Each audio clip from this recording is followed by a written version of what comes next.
பார்த்திங்கன்னா நம்ம பாண்டியும் வானதியோட லவ் தாங்க போய்கிட்டு இருக்கு. அந்த டைம் வந்து வானதி வந்து தேவையில்லாத கொஸ்டின்லாம் நம்ம பாண்டிகிட்ட கேட்டுட்ருக்காங்க. அதே டைம் தேவையில்லாத பதிலும் நம்ம பாண்டியெலாம் சொல்லிகிட்ருக்கு. அவங்க 2 பேத்துக்கும் சண்டை தாங்க வந்துக்கிட்டே இருக்கும் அடிக்கடி.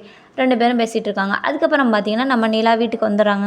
வீட்டுக்கு வந்தோடனே சேரனோட அப்பா வந்து முடியாமல் காய்ச்சல் இருக்கார். உடனே நம்ம நிலா போய் தொட்டு பார்த்துட்டு ஐயோ காய்ச்சல் குறையலையே அப்படிங்கிற மாதிரி போய் டீலாம் போட்டு எடுத்துகிட்டு வந்து டீயை கொடுக்குறாங்க. கொடுத்தோடனே இந்தாங்க பண்ணு சாப்பிடுங்கன்னு சொல்லிட்டு அந்த பண்ணையும் கொடுத்து சாப்பிட வைக்கிறாங்க.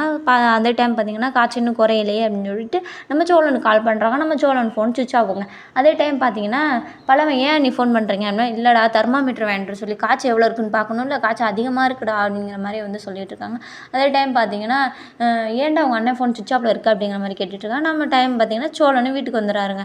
வீட்டுக்கு வந்தோடனே என்னங்க அவங்க ஃபோன் சுவிட்ச் ஆஃபில் இருக்குது அப்படிங்கிற மாதிரி வந்து கேட்குறேன். இல்லைங்க சார்ஜர் இல்லை அப்படிங்கிற மாதிரி வந்து சொல்லிட்டு ஃபோனை வச்சுட்டு உள்ளே போயிடறாருங்க. அதே டைம் பல்லவன் எடுத்து பார்க்குற சார்ஜெலாம் நல்லா தானே இருக்குது, எதுக்கு அண்ணன் ஃப்ளைட் பண்ண விட்ருக்கு அப்படிங்கிற மாதிரி பார்த்துட்டு இருக்கேன். உடனே பார்த்திங்கன்னா தெர்மாமீட்டர் வாங்கிட்டு வாருங்க, காய்ச்சல் ரொம்ப அதிகமாக இருக்குது அப்படிங்கிற மாதிரி சொல்ல நான் ஏன் போகணும், நானே போக முடியாது அப்படிங்கிற மாதிரி வந்து சோழன் சொல்கிறாரு. அதே டைம் நீங்கள் யாரும் போக வேணாம்னு சொல்லிட்டு நம்ம நிலா அங்கேருந்து கடைக்கு கிளம்புறேன். எங்கெங்கே போகிறீங்க, நான் போய் வாங்கிட்டு வரேன் அப்படிங்கிற மாதிரி சொல்கிறேன். இல்லை நானே போகிறேன் அப்படின்னு சொல்லி ஏன்டா பலவா ஏன்டா நீங்களாம் போனா என்னடா அப்படிங்கிற மாதிரி இவருக்கெல்லாம் யார் போவா அப்படிங்கிற மாதிரி வந்து ஏன்டா இப்படி இருக்கீங்க அப்படின்னு சொல்லிட்டு நம்ம நிலா சொல்கிறாங்க. அதே அண்ணி அண்ணன் ஃபோனு சார்ஜ்லாம் இருக்குது, ஃப்ளைட்டில் நம்ம ஏதோ பிரச்சனை போல நீ அப்படிங்கிற சொல்லையில் ஏதோ என்னன்னு தெரிலடா அப்படிங்கிற மாதிரி சொல்லிட்டு உடனே சேரனோட அப்பா வந்து கவனிக்க போயிறாங்க.